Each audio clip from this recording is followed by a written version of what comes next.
Today, I'm going to do a review of a bottle that I know nothing about. This is Hardin's Creek Golden Origins 11-year corn whiskey. Let's get into it.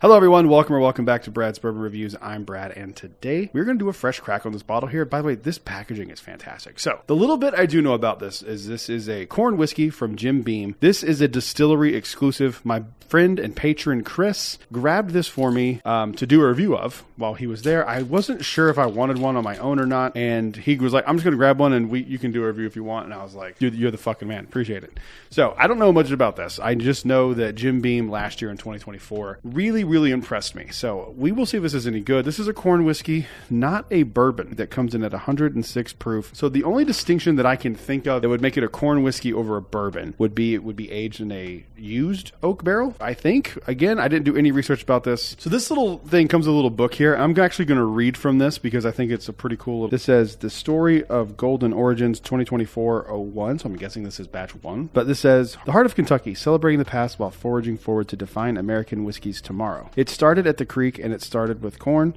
the grain from which everything else grew. Golden Origins transports us back to the 18th century of Kentucky, to the very beginning, to a land rough and rugged, but blessed generously with corn.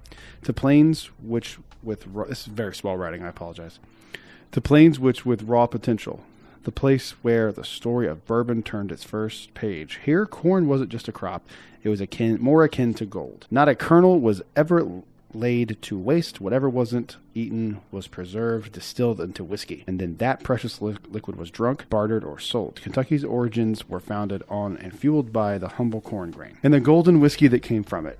Both remain at the heart of what we do today. With this corn whiskey, we put forth our time, honed craft to honor the crop that started it all and then carries us forward now. Expertly distilled, patiently matured to the ripe old age of 11 years, and finished in used toasted barrels. I was right. This whiskey centers the familiar sweetness of corn, delicate symphony of caramels and vanilla follow, rounded out and punctuated by rich notes of char, unfiltered for an unmistakable sip. This corn whiskey is a perfect example of Hardin's Creek, our newest expression of our golden grain. Heritage and future sharing a glass. Legacy is always in the making. Cool. Yeah, that's it. Then they have some tasting notes. It's just the same ones they said in that little thing there. So let's give this a shot. I'm very curious if this is going to be as good as I hope it is. I will tell you this, just pouring it, it looks like it's going to be viscousy and thick. I hope this is good. I've seen a few of these Hardin's Creek releases, mostly in North Carolina. There's an ABC store near my parents' house in North Carolina. It's like the only other place I've ever seen any Hardin's Creek stuff. And it just seemed to be a little too expensive for what it was. It was like a 2-year-old, I think it was a 2-year-old whiskey or I can't remember what it was,